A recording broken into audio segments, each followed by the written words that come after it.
Hey everybody, it's me, Kamau. Welcome back to another episode of Who's With Me, my new podcast brought to you by Pushkin Industries and Rabbit Grin Productions and me. Thanks for tuning in today.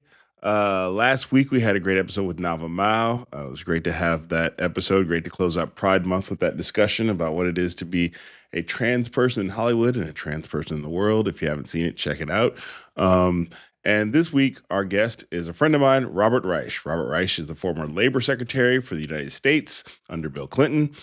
These days, he's known for, being on Substack and social media, calling out billionaires. And he's a guy who's met a lot of billionaires. So he just had a birthday. He turned 80. And he's a guy who's determined to be on the right side of history and stay on the right side of history. He also admits when he's wrong sometimes, which is a big thing for an 80-year-old white man. But yeah, he's a sweetheart. So happy to have him on the podcast. Can't wait for you to check him out. Oh, if you like me doing stand-up, I will be doing stand-up. I'm going to pull up the dates right now as I look at my phone. In Stamford, Connecticut on September 25th through the 26th at the New York Comedy Club. I don't know why it's called the New York Comedy Club, but it's in Stamford, Connecticut. And I'll be at Stanford University, which is actually where I was born. I was born in Stanford Hospital on October 1st at the Memorial Auditorium. You can go to my website, wkamaubell.com, or go to them to get those tickets. Please get them early and often the way we vote in Chicago. So what's going on? I got myself into some stuff. I didn't mean to. It happens to me quite accidentally. I have opinions. I say them out loud or I type them out loud on my Substack. Join my Substack, also called Who's With Me. So what was it, like 10 days ago or so? The UFC had their Freedom 250 event at the White House.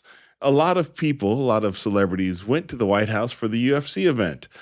Some usual suspects, people whose name I won't mention, but who have put their whole brand and all their chips in the middle of the table for Trump. But comedian Nate Bargatze went.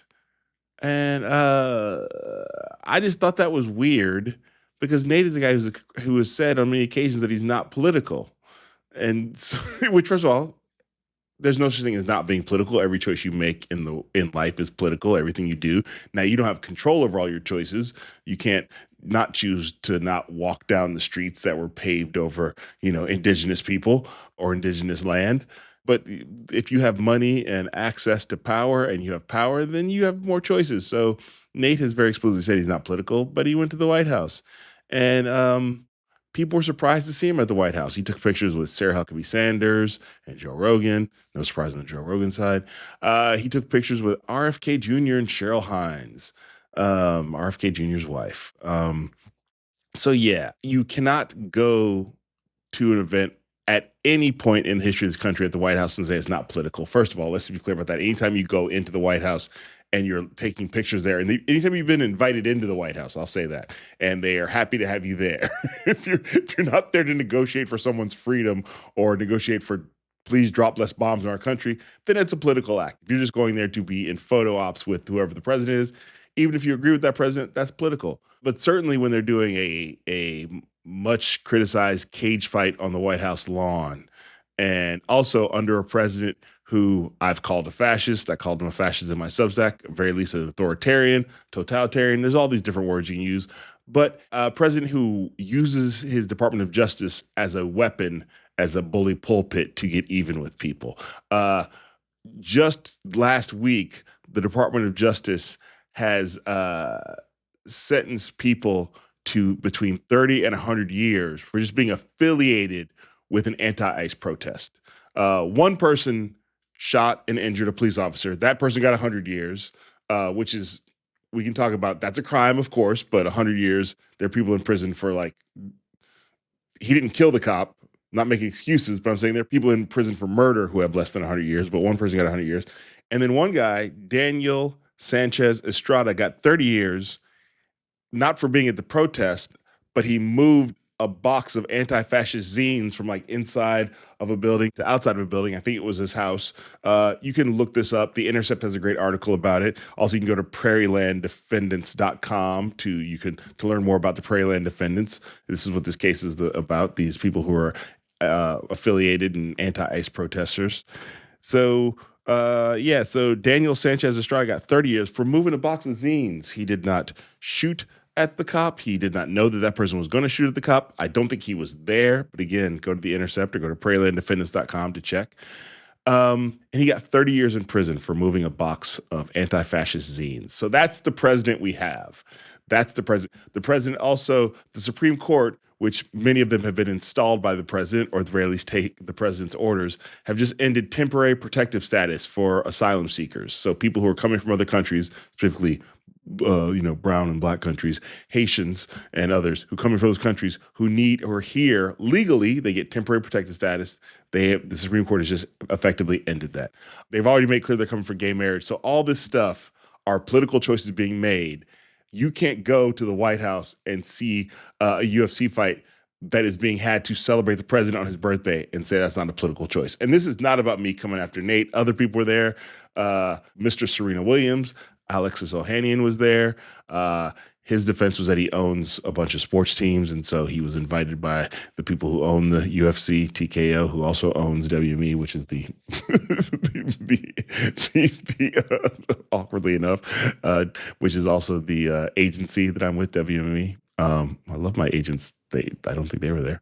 But yeah, so it is just a sticky wicket.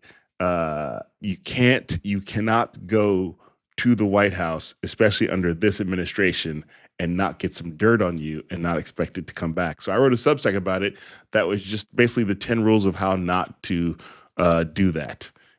Don't be in a photo with fascists, first of all. Just don't be in a location where fascists are. Don't be in a place where fascists might come to coagulate. Don't be around fascists who are in the midst of coagulating. Don't do that. Just don't. It's easy not to do that. And the thing about Nate, I'm not mad at Nate. I saw that that show Rising here on YouTube said I was trying to cancel Nate. I didn't watch the segment, but I just saw it pass my feed. I'm not trying to cancel Nate. I'm actually trying to help Nate out. Nate, you want to open an amusement park. Don't associate with Donald Trump. You don't want an amusement park that is only for MAGA people. That's not a very profitable amusement park. An amusement park that doesn't want black, brown, indigenous, Latino, gay, straight, trans, non-binary. An amusement park needs everybody to go. Even Disney occasionally has had gay days. You know what I mean? So you need something that everybody, if you want to open an amusement park, if you're trying to be that level of made it, you need to be weirdly inclusive in your capitalism. I'm kidding, sort of. It's weird. So I'm just more like, hey, maybe don't do that. People have said that they knew Nate was MAGA. I haven't paid attention enough to know. I was just shocked there's not people around Nate to go like, hey man, I know you want to go, but maybe don't go. I have people around me. One of my friends, Nato Green. I just reached out to him last week. I was like, hey Nato, should I do this thing? He's like, maybe don't do that. Nato's my consigliere. I've talked about him before. He's a comedian. He's got a special coming out soon. Pay attention. Yeah, maybe don't do that. I don't understand why Nate Bargatze, who is clearly an industry, and clearly is running a corporation at this point, or as somebody running the Nate Bargatze Corporation, he calls it Nate Land. Why there isn't somebody who's like, hey man, I know you want to go to the UFC fight. Maybe just watch it at home and don't tweet about it. Because at this point in history, being associated with Donald Trump is just a bad look. Full stop. I'm not talking about being a Republican. We can have that debate another time. But being in the same general location as Donald Trump on purpose and being happy to be there is just a bad look, because this guy is literally doing everything he can and using all the people around him to tear apart American democracy. And that's going to affect all of us. I'm not trying to be the sheriff of comedy. But yeah, especially right now, you can't be non-political when there's things like the Prairie Land Defenders, where a group of like 8 or 9 people got between 30 and 100 years in prison, and only one of them did something that you go, yeah, that's bad. That person shot and injured a cop. That's bad. Yeah, that you're gonna have to deal with the criminal justice system, buddy. You're gonna get a lawyer who can argue why you thought that was a good idea, or what you were thinking about, or what your state of mind is. But other people who got those huge prison sentences were not doing anything that warranted even a prison sentence. So that's the country we live in. If you weren't aware of that, if you're somebody who's listening to this right now who's like, I didn't realize that it gotten that bad. Well, it's gotten that bad. You don't got to keep with the news to know that Donald Trump is a fascist or authoritarian, choose your word of choice, and he's trying to rip apart America at the seams so he can rebuild it in his own white nationalist image. Oh, one more thing before we get to the guest. Today, it's Dead Pioneers Day on Who's With Me. I can remember the name of my show for a second. I was like, United States of America. No, it's Dead Pioneers Day on Who's With Me. Dead Pioneers are an indigenous-led punk band. They have 3 albums out. Their new album out today is called Wagon Burner. They are led by a man named Greg Deal, who I met years ago on Totally Biased. We did an episode about whether or not it was okay for the Washington R-word team to be named the Washington R-word, the racial slur for indigenous folks that they have since left behind. But this was like over 10 years ago when they were still calling themselves that. And we had a debate on the show between an indigenous guy who thought it was okay to call them the R-word and an indigenous guy who thought it was not okay to call them the racist slur for indigenous folks. Greg was that guy. He was not the other guy. And one day I was on Instagram and this band came up called Dead Pioneers. And I was like, oh, I like this music. Wait, is that Greg Deal? It was Greg Deal. So I'm a supporter of the band. And if you check out their new album, Wagon Burner, I would say check out track 3. You may recognize the voice of the person on track 3. The track is called A Message from Mr. Bell. So check that out. Get it wherever you get your things. Our guest today is someone who regularly confronts Donald Trump's ideas and Donald Trump's ideology and probably would confront Donald Trump to his face if he had the chance, Robert Reich. Robert Reich recently celebrated his 80th birthday, and he's still spitting hot fire on his Substack, on social media. Please follow him. He's got a podcast called The Coffee Clatch that I've been on. I've even been a guest host on a couple occasions. I hope to be back soon.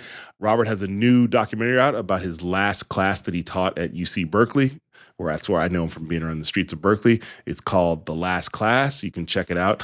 If you follow Robert on his socials, you can find out where that film is at to be seen. He also had a book come out last year that's called Coming Up Short, which is a memoir of his life. We talk about his time working for governments. We talk about how he met Bill Clinton when they were both Rhodes Scholars as young men.